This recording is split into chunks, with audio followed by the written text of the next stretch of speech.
ನಮಸ್ಕಾರ ಸ್ನೇಹಿತರೆ, ಶುಭೋದಯ, very good morning. Welcome back to Sanchara with Karthik ಚಾನಲ್ಗೆ. ನಾನು ನಿಮ್ಮ ಸಂಚಾರ ವಿತ್ ಕಾರ್ತಿಕ್. ಸ್ನೇಹಿತರೆ, ಇವತ್ತು ನಾವು ಒಂದು ವಿಸ್ಮಯಕಾರಿಯಾದಂಥ ಜಾಗಕ್ಕೆ ಕರ್ಕೊಂಡ್ಬಂದಿದ್ದೀವಿ. ಸ್ನೇಹಿತರೆ, ಇದೊಂದು ವಿಸ್ಮಯವಾದಂಥ ಚಮತ್ಕಾರಿಯಾದಂಥ ಜಾಗ ಅಂತಲೇ ಹೇಳ್ಬೋದು. ಸ್ನೇಹಿತರೆ, ನಾನು ಹಿಂದೆ ನೋಡ್ತಾ ಇದ್ದೀರಲ್ಲ, ಇದು ಬಂದ್ಬಿಟ್ಟು ಶ್ರೀ ರುದ್ರಮುನೇಶ್ವರ ಸ್ವಾಮಿಯ ದೇವಸ್ಥಾನ ಅಂತ. ಈ ರುದ್ರಮುನೇಶ್ವರ ಸ್ವಾಮಿ ದೇವಸ್ಥಾನವು ದೇವರ ಬೆಟ್ಟ ಎಂಬ ಒಂದು ಜಾಗದಲ್ಲಿದೆ. ಸ್ನೇಹಿತರೆ, ಇವತ್ತು ನಾವು ತಮಿಳುನಾಡಿನ ದೇವರ ಬೆಟ್ಟಕ್ಕೆ ಟ್ರಕ್ಕಿಂಗ್ ಬಂದಿದ್ದೀವಿ. ಸ್ನೇಹಿತರೆ, ಇಲ್ಲಿರುವಂಥ ವಿಸ್ಮಯಕಾರಿಯಾದಂಥ ವಿಷಯಗಳನ್ನ ಒಂದೊಂದಾಗಿ ತಿಳಿತಾ ಹೋಗೋಣ. ಬನ್ನಿ ಸ್ನೇಹಿತರೆ, ವಿಡಿಯೋ ಒಳಗಡೆ ಹೋಗೋಣ.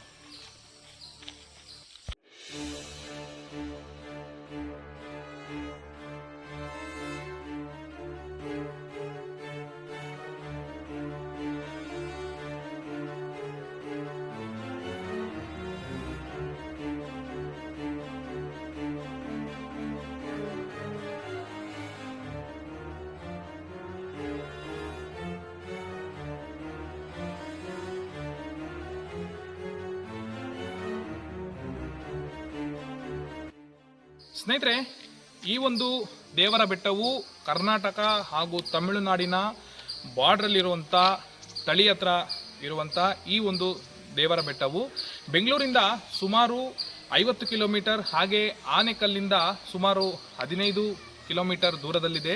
ಸ್ನೇಹಿತರೆ, ಇಲ್ಲಿ ಮುನೇಶ್ವರ ಹಾಗೂ ಬೆಟ್ಟದ ಮೇಲಿರುವಂಥ ಶ್ರೀ ಮಲ್ಲೇಶ್ವರ ಸ್ವಾಮಿ ದೇವಸ್ಥಾನ ಕೂಡ 2 ದೇವಸ್ಥಾನಗಳಿದೆ. ಇಲ್ಲಿ ಸ್ವಯಂಭುವಾಗಿ ನೆಲೆಸಿರುವಂಥ ಶ್ರೀ ಮಲ್ಲೇಶ್ವರ ಸ್ವಾಮಿಯು ಸುಮಾರು 500ರಿಂದ 600 ವರ್ಷಗಳ ಹಿಂದಿನ ಕಾಲದ್ದು ಅಂತ ಇಲ್ಲಿನ ಜನಗಳ ನಂಬಿಕೆ.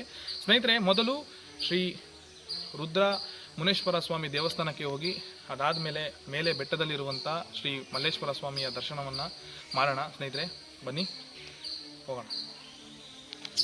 ಸ್ನೇಹಿತರೆ, ಈ ರುದ್ರಮುನೇಶ್ವರ ಸ್ವಾಮಿ ದೇವಸ್ಥಾನವು ಒಂದು ಗುಹಾಂತರ ದೇವಸ್ಥಾನವಾಗಿದೆ. ಹಾಗೆ ಒಂದು ಮುನೇಶ್ವರ ಕೂಡ ಸ್ವಯಂಭೂ ಉದ್ಭವ ಮೂರ್ತಿ ಅಂತಲೇ ನಾವು ಹೇಳ್ಬೋದು. ಸ್ನೇಹಿತರೆ, ನಾನು ಹಿಂದೆ ಕಾಣಿಸ್ತಾ ಇರುವಂಥದ್ದು ಇದು ಮುನೇಶ್ವರ ಸ್ವಾಮಿಯ ದೇವಸ್ಥಾನ. ಹಾಗೆ ದೇವಸ್ಥಾನದ ಮುಂಭಾಗದಲ್ಲಿ ಈಗ ತಾನೇ ಹೊಸದಾಗಿ ರಾಜಗೋಪುರ ಕೂಡ ನಿರ್ಮಾಣವನ್ನು ಮಾಡ್ತಾ ಇದ್ದಾರೆ. ಹಾಗೆ ಇದರ ಸುತ್ತೂ ಕೂಡ ಒಂದು ಕಾಂಪೌಂಡನ್ನು ಹಾಕಿದ್ದಾರೆ, ನೀವು ಗಮನಿಸ್ಬೋದು. ಇವಾಗ ಇದರ ಕನ್ಸ್ಟ್ರಕ್ಷನ್ ಕೂಡ ಇವಾಗ ತಾನೇ ಸ್ಟಾರ್ಟ್ ಆಗಿದೆ, ನೋಡ್ಬೋದು ನೀವು ಸುತ್ತಲೂ.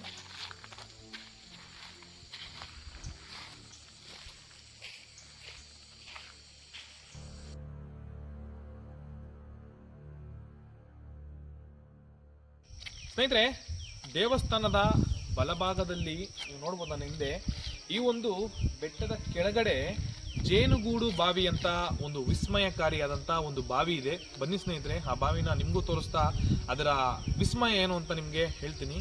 ಬನ್ನಿ.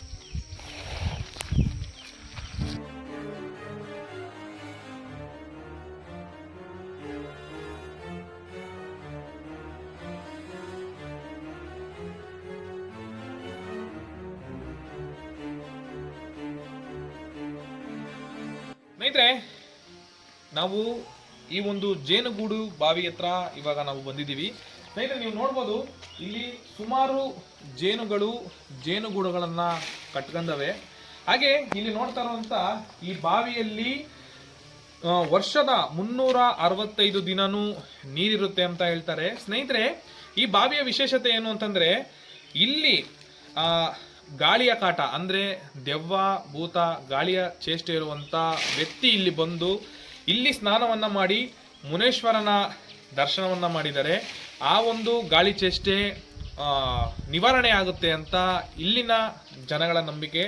ಸ್ನೇಹಿತರೆ, ಇಲ್ಲಿ ಮುಂದೆ ಬರ್ಬೋದು, ನೀವು ಮುಂದೆ ಬಂದು ಈ ಬಾವಿನ ನೀವು ನೋಡಿ. ಇಲ್ಲಿ ವರ್ಷದ 365 ದಿನನೂ ನೀರುಗಳು ಇರ್ತದಂತೆ.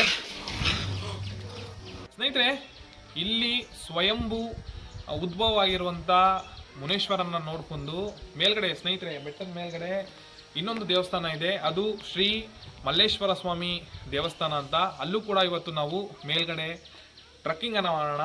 ಅಲ್ಲಿ ಸ್ವಲ್ಪ ದೂರ ಬೆಟ್ಟವನ್ನು ಹತ್ತೋಬೇಕು. ಅದು ಒಂದು ಏಕಶಿಲಾ ಬೆಟ್ಟವಾಗಿದೆ. ಅಲ್ಲೂ ಕೂಡ ಶ್ರೀ ಮಲ್ಲೇಶ್ವರ ಸ್ವಾಮಿ ಉದ್ಭವ ಮೂರ್ತಿ ಅಂತ ಕೂಡ ಇಲ್ಲಿನ ಸ್ಥಳೀಯರು ನಮಗೆ ತಿಳಿಸಿದ್ದಾರೆ. ಬನ್ನಿ ಸ್ನೇಹಿತರೆ, ಅಲ್ಲಿ ಹೋಗಿ ಶ್ರೀ ಮಲ್ಲೇಶ್ವರ ಸ್ವಾಮಿಯ ದೇವಸ್ಥಾನ ಹೋಗಿ ಅಲ್ಲಿ ಕೂಡ ದರ್ಶನವನ್ನು ಮಾಡೋಣ ಬನ್ನಿ.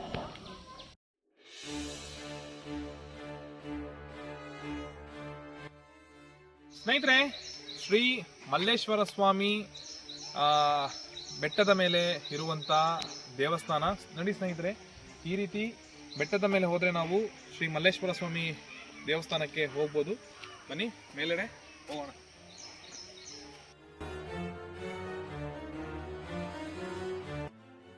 ಸ್ನೇಹಿತರೆ, ಒಂದು ಇಳಿಜಾರಾದ ಬಂಡೆ ಮೇಲೆ ಈ ರೀತಿ ಭಕ್ತರಿಗೆ ಅನುಕೂಲವಾಗಲಿ ಅಂತ ಈ ರೀತಿ ಸ್ಟೆಪ್ಸನ್ನು ಮಾಡಿದ್ದಾರೆ, ನೀವು ನೋಡ್ಬೋದು. ಸ್ನೇಹಿತರೆ, ಸುಮಾರು 338 ಮೆಟ್ಟಿಲುಗಳನ್ನು ಏರಿ ನಾವು ಸ್ವಯಂಭೂ ಉದ್ಭವ ಮೂರ್ತಿಯಾದ ಶ್ರೀ ಮಲ್ಲೇಶ್ವರ ಸ್ವಾಮಿ ಶಿವನ ದೇವಸ್ಥಾನವನ್ನು ನೀವೀಗ ನೋಡ್ತಾ ಇರೋದು. ಸ್ನೇಹಿತರೆ, ಇಲ್ಲಿ ಪ್ರತಿ ಸೋಮವಾರ ಹಾಗೆ ಶುಕ್ರವಾರ ಮಾತ್ರ ಮೇಲಿರುವಂಥ ದೇವಸ್ಥಾನವನ್ನು ಓಪನ್ ಮಾಡ್ತಾರೆ.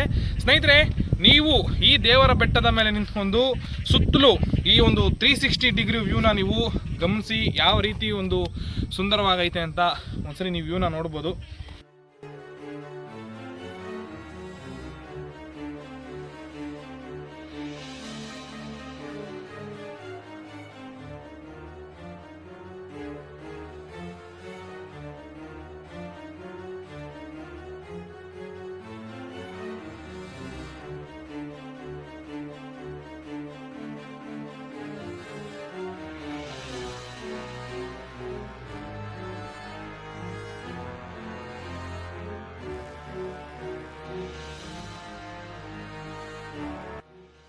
ಸ್ನೇಹಿತರೆ, ಒಂದು ದಿನದ ಟ್ರಕ್ಕಿಂಗ್ಗೆ, ಒಂದು ದಿನದ ಫ್ಯಾಮಿಲಿ ಜೊತೆ ಒಂದು ಟೈಮ್ ಪಾಸ್ ಮಾಡ್ತೀವಿ ಅಂತಂದರೆ ಒಂದು ಸೂಕ್ತವಾದಂಥ ಒಂದು ಸ್ಥಳನೇ ಅಂತ ಹೇಳ್ಬೋದು. ಸ್ನೇಹಿತರೆ, ವಿಡಿಯೋ ಮುಗಿಸೋವಂಥ ಸಮಯ ಬಂದಾಯಿತು. ಸ್ನೇಹಿತರೆ, ದೇವರ ಬೆಟ್ಟದ ಇದು ಒಂದು ಸಣ್ಣ ಮಾಹಿತಿ. ಈ ಮಾಹಿತಿ ನಿಮಗೆ ಇಷ್ಟ ಆಗಿದೆ ಅಂತ ಭಾವಿಸ್ತೀನಿ. ಸ್ನೇಹಿತರೆ, ಈ ಮಾಹಿತಿ ನಿಮಗೆ ಇಷ್ಟ ಆಗಿದ್ರೆ ಲೈಕ್ ಮಾಡಿ, ಶೇರ್ ಮಾಡಿ, ಸಬ್ಸ್ಕ್ರೈಬ್ ಮಾಡೋದು ಮಡಿಬೇಡಿ ಅಂತ ಹೇಳ್ತಾ, ಮುಂದಿನ ಸಂಚಾರದಲ್ಲಿ ಮತ್ತೊಂದು ಐತಿಹಾಸಿಕವಾದಂಥ ಜಾಗಕ್ಕೆ ನಿಮ್ಮನ್ನು ಕರ್ಕೊಂಡು ಹೋಗ್ತೀನಿ ಅಂತ ಹೇಳ್ತಾ ಈ ವಿಡಿಯೋಗೆ ಮುಗಿಸ್ತಾ ಇದ್ದೀನಿ. Take care, bye, have a nice day.